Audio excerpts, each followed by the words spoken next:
Hi everyone. In this video we're going to be going over some basic recipes for fall vegetables.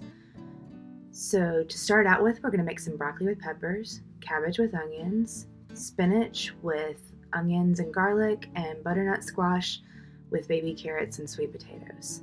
So to start, we're going to go with the roasted butternut squash with sweet potatoes and baby carrots. So this recipe has all of the great fall flavors. You can add some cinnamon and ginger to really bring out the flavors. Butternut squash is a really tough vegetable to cut, and the skin is really thick and the fruit itself is really tough. So to start out, you're going to cut the end off of the squash and get both of those ends off. Then you're going to peel it with a peeler, making sure to remove all of that waxy skin off of the outside. And this is going to take a while, and you're going to have to go over a couple of spots a couple of times to get all of that skin off. And you just want to make sure that really light waxy skin is off of there. Then you're going to cut the bulb off of the bottom section and cut that bulb in half. And you'll see why we need to do that in just a second, because the bulb is a little bit different in structure than the rest of it. So it's built kind of like a cantaloupe, so it has some seeds inside of it. So you're going to scoop the seeds out of the middle of it with a scoop or a spoon. These scoops work really well because they have a sharp edge, and so it scrapes it out really easily. But a spoon will work just fine if a scoop doesn't work for you. I like the scoop because you can get the insides out of it a lot easier. And then you're going to cut that into strips that are about an inch thick, and then cut those strips into cubes. You're going to want to make sure your knife is really, really sharp for this process because it is tough to get through the squash. Then you're going to cut the top section in half, cut that into 1-inch strips, and then cut those into 1-inch cubes.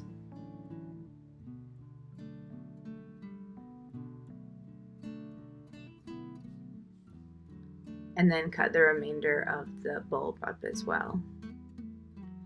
So this is a very difficult process, especially if your hands are a little bit weaker. So just as a side note, the focus of this video is farm to table, but if you struggle with hand strength, frozen squash is a great option, and you can also buy pre-cut squash in the produce section of a lot of grocery stores if you are not able to cut this up yourself. So that's an option as well. So then you're going to wash and peel 3 sweet potatoes. Make sure you wash it off because the sweet potatoes grow on the ground, which means that there's a lot of dirt on them. And make sure you get all of that brown skin off of the outside. Then you are going to rinse the sweet potatoes again after you peel them to remove any residual dirt. And then just cut those sweet potatoes into chunks about the same size as your butternut squash. The density of the butternut squash and the sweet potatoes is about the same, so you want them to be the same size so they cut evenly. As you can see, my cutting board is sliding a little bit because the sweet potatoes are very dense. To prevent that, put a damp cloth underneath the cutting board, and that will keep you safe as you're cutting. After that, you're going to add in 1 pound of baby carrots, and these don't really need to be cut because they're about the same thickness as the others. You're welcome to cut those in half if you want to, but just in the interest of time, we're leaving them the size that they are. If this is divided into about 10 servings, which is a pretty generous serving size, this has about 145 calories and 477% of your daily value of vitamin A. And vitamin A is a fat-soluble vitamin, so that will actually stay in your body for your body to use. Vitamin A is going to help with your eyesight, your immune system, cell growth, your skin and teeth, and your mucous membranes. A lot of times it's something that you hear about just for your eyes, but vitamin A has a lot of benefits for your body. So after you've got all your vegetables together, you're going to mix about a 1/4 cup of olive oil, a teaspoon of cinnamon, and a 1/2 teaspoon of ginger together, and whisk that together and pour it over top of your vegetable mixture, and then toss that together to coat it. My hands are clean and washed, and so I don't need to use gloves for this because we are going to be baking it, and so right now these are not ready to eat vegetables, so you don't need to use gloves. Then you're going to pour that onto a foil-lined baking sheet and spread it out evenly so that it cooks evenly in the oven.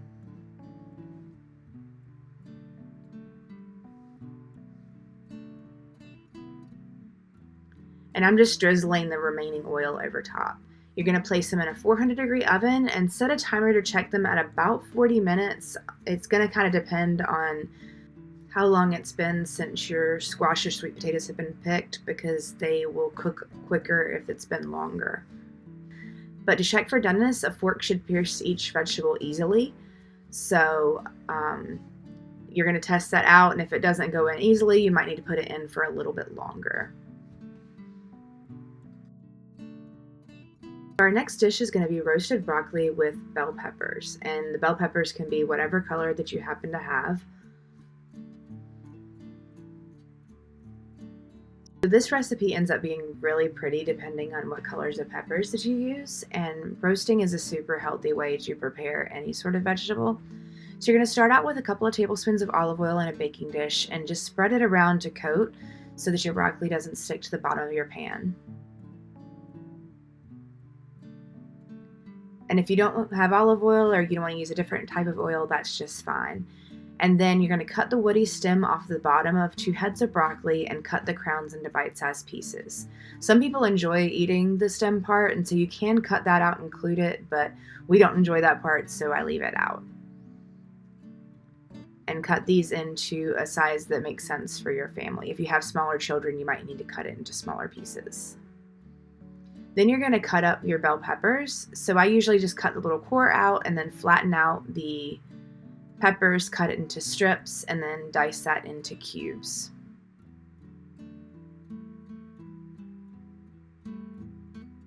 And with the red one, we're going to cut that core out. And I'm cutting a little bit of the white part out of the red one because it had a little bit more in there. And then cut that into strips and cut that into cubes as well. Then you're going to drizzle the top with a little more olive oil, add some salt-free Greek seasoning and some powdered lemon on top. You can add any seasonings here that you'd like. These are just the ones that we use, but whatever seasonings that your family enjoys are what you can include in this case. Then you're going to place this in a 400-degree oven for 30 minutes, and this is also going to be done when a fork pierces the thickest part of the broccoli easily.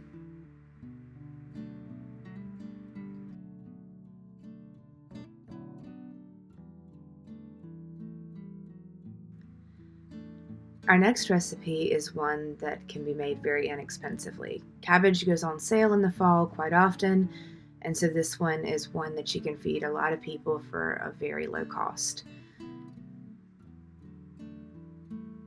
To begin, you're going to cut the top off of an onion and then shave a very thin slice off the root, leaving that root intact.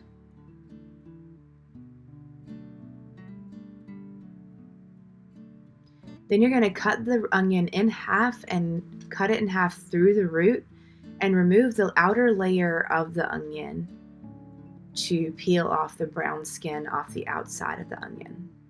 And you can do this with your hands.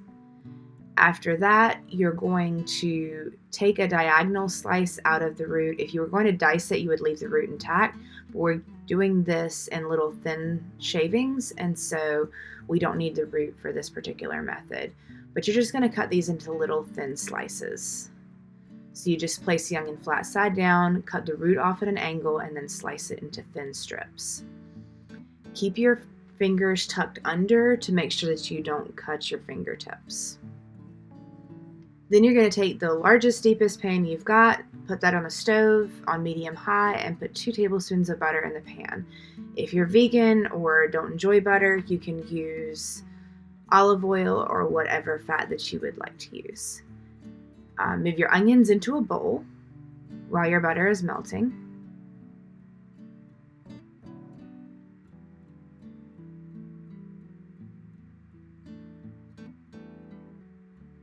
And now you're going to cut your cabbage. You want to rinse the cabbage off really well because it does grow on the ground, and then remove your outer leaves. Then you cut that little bottom stem off of there and cut it in half through the base. So through that little round part, you're going to cut the cabbage in half through that section.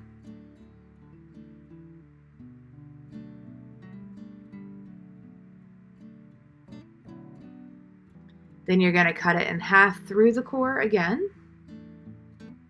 being very careful to keep your fingers out of the way. And then by cutting diagonally, you're going to cut the core out of the middle. And now cut that cabbage into thin strips.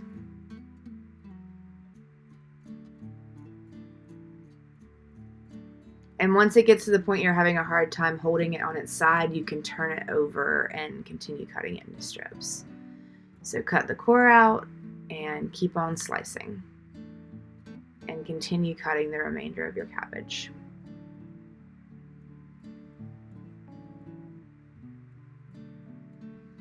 Once your butter's melted, you can add your onions to the pan.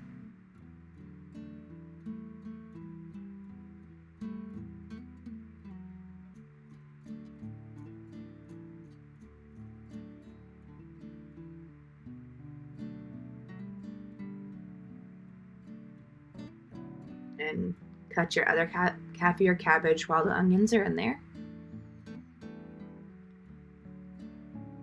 And overlapping your tasks like this is a great way to save time. Saute your onions until they're soft and slightly brown, and add in some salt and pepper as well. You can add other seasonings in as well.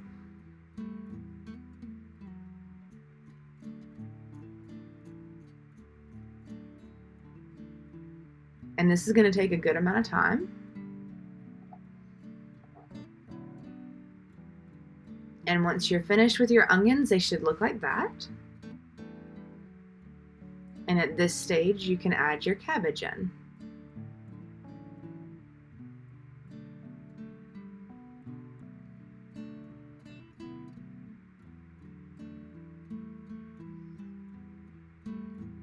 And the cabbage is going to take up a lot of space in the pan at this point, but you're just going to cook it on medium until the cabbage cooks down. And the longer you cook it, the more translucent it will become as well.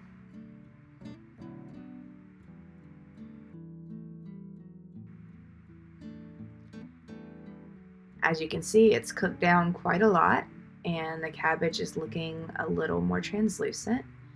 And how done you want it at that stage is up to your own personal preference.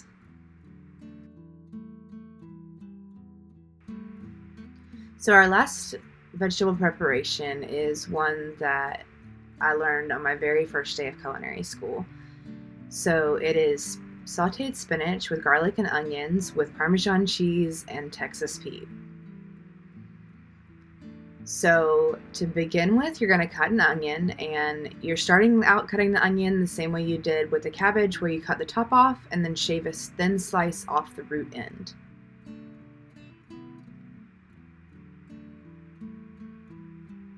Then you're going to cut it through the root again and remove the peel. And this time, keeping the root intact is going to be important.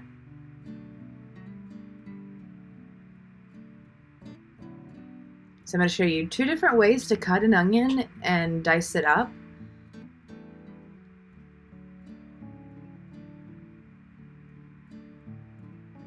The first way is a little more traditional, and that's going to be to cut horizontally towards the root. The root side is on the right side, and so that is what is going to hold the onion together as you're doing this process. And then you're going to cut straight down, but make sure that you don't cut through the root as well.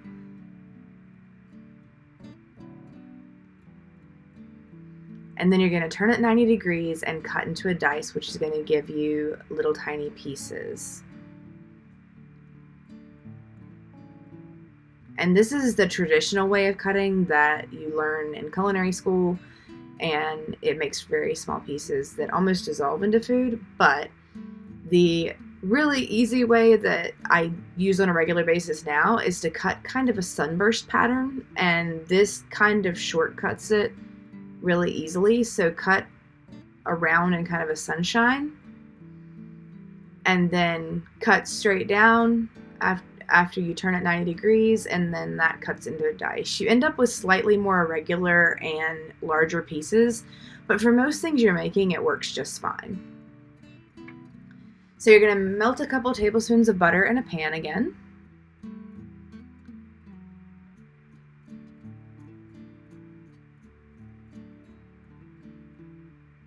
And then once that is melted, you're going to add your chopped onions into the pan.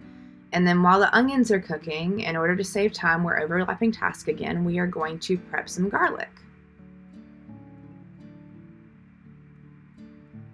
I'm just moving the onions around a little bit to get them coated in butter. So we're going to remove 3 cloves from the bulb with your thumbs, and they just kind of pop right off. There's a papery skin on the outside. And this is a recipe you can kind of customize. If you really like garlic, you can use more than 3 cloves. If you don't like garlic as much, you can use less. So kind of play around with this and see what you like. So then to get the garlic peeled, you're going to very carefully take your knife and strike it with the heel of your hand. And that is going to kind of break up that papery skin that's on the outside. And this is something that you'll see chefs do quite often because it's the easiest way to remove the peel. And then the papery skin will just pop right off with your fingers.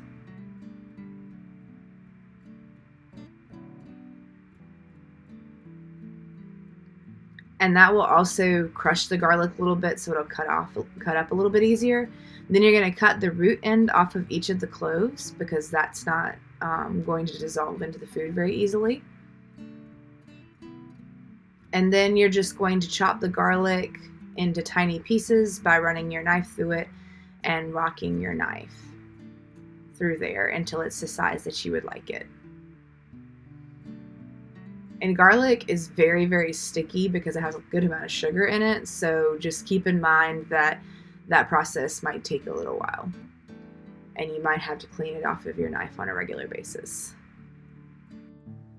You're going to stir your onions every once in a while to prevent them from burning. And while you're stirring those, you want to grate some fresh Parmesan cheese. And having it fresh really does make a difference in the flavor of the recipe. So if you can have it fresh rather than buying it pre-grated, that's going to make a difference. Once your onions are brown, you're going to add your garlic into your pan.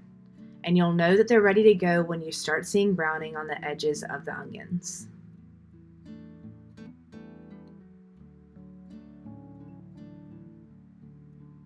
Garlic is going to burn very, very easily because, like I mentioned earlier, there's a good amount of sugar in it and you can feel that stickiness as you're cutting it.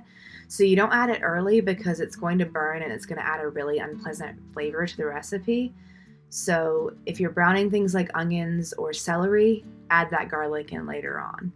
Once your garlic is brown just a little bit and you start to smell it, then you're going to start adding in your 16 ounces of fresh spinach. And you're going to cook this until it's wilted and it's going to turn a deeper, darker green color. But you may need to add this a little bit at a time due to it filling up your pan. And it's going to cook down very, very quickly. So this process is not going to take you a very long time. Keep it moving around in your pan to prevent it from burning or sticking.